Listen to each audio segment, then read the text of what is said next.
जो नर स्वयं बारंबार, जो व्यक्ति, जो जीव बार बार स्वयं भगवान का भजन करे, गोस्वामी जी कहते हैं कलयुग में उसके लिए वही एक साधन है। और इसी साधन के साथ में सर्वोत्तम एक, जिसका नाम, जिसका भजन हम कर रहे हैं। महाराज कभी कभार एक बात आती है, मैं बिल्कुल एकदम संक्षिप्त में इस बात को कहूं, जिसका भजन कर रहे हैं वो है, ये अगर सुनना हो तो उसके लिए कथा। जिसका भजन कर रहे हो, जिसको याद कर रहे हो। और इसलिए रामचरित्र की अगर चर्चा करें, राम कथा के बारे में अगर हम चर्चा करें, तो राम के भजन का भी, राम के नाम का भी परिणाम है और राम का स्वभाव का भी परिणाम है। कल इसी बात को लेकर के हमने विराम किया। स्वभाव में भी और नाम में भी।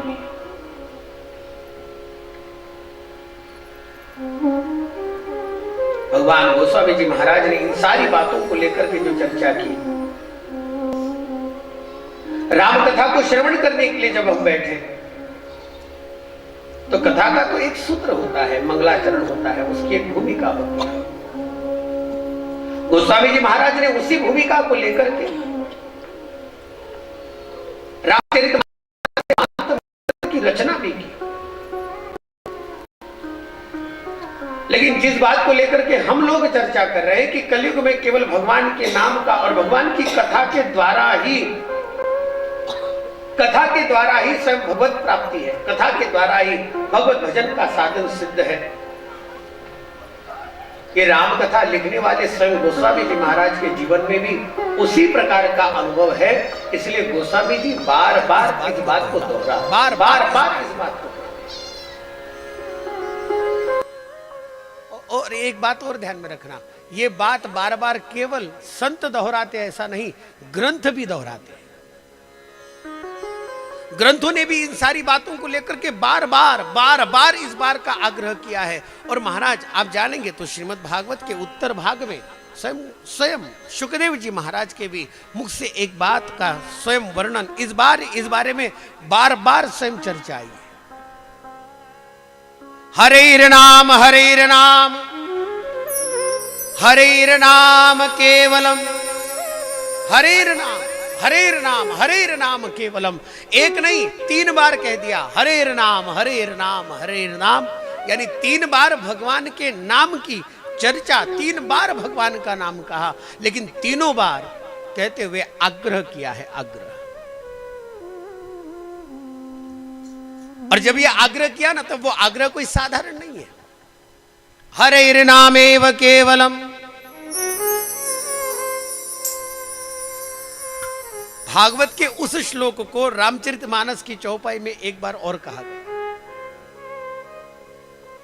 राम नमामि नमामि नमामि, राम नमामि नमामि नमामि। उत्तरकांड आप जानेंगे, एक शब्द को लेकर के जब 3 बार कहा गया है, इसका मतलब वो ठोस बात है, पक्की बात है, मजबूत बात है। और जब कोई एकाध व्यक्ति, अनुभवी व्यक्ति, जब किसी बात को लेकर के बिल्कुल ठोस कहता हो कि मैं जो कह रहा हूं वो बात बिल्कुल 100% सत्य है, तो उसके लिए वो 1 बार नहीं 3 बार पक्का करता है।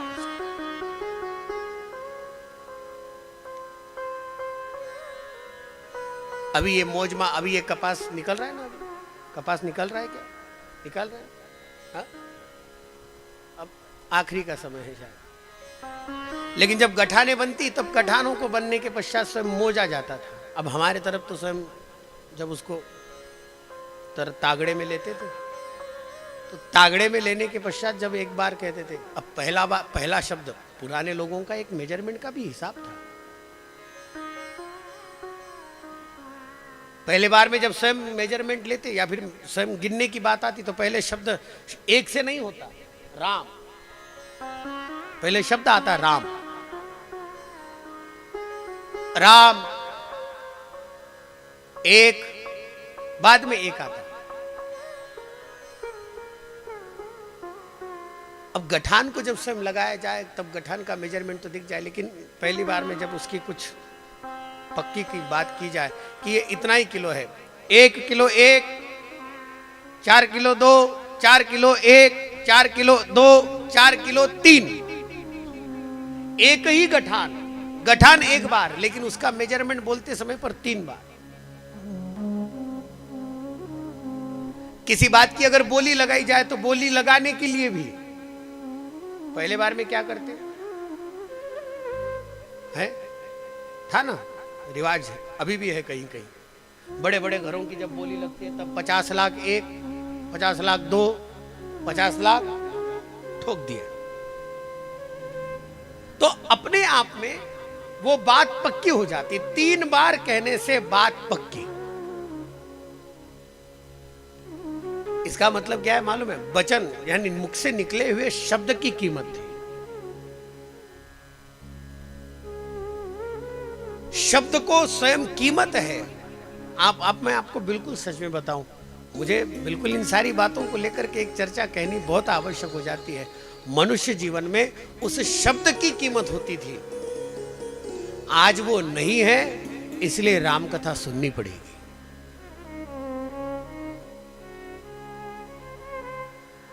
राम कथा को क्यों सुनना है, इसके भी कुछ जवाब, इसके भी कुछ सटीक कारण हमारे व्यवहार के स्वयं साथ में भी चलते हैं।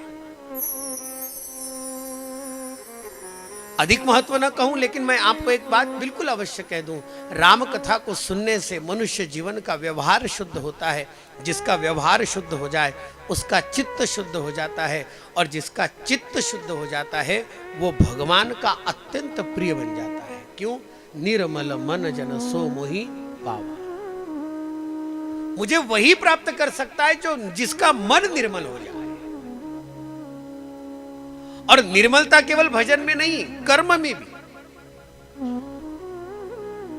मनुष्य साधन की सबसे बड़ी सर्वश्रेष्ठता यही है, मनुष्य शरीर की सर्वश्रेष्ठता यही है कि मनुष्य शरीर में किए जाने वाले कर्म के द्वारा चित्त शुद्ध हो जाए, और चित्त शुद्ध होवे तो अपने आप में निर्मल होने वाले उस मन के द्वारा, चित्त के द्वारा हम भगवान के प्रिय बन जाए।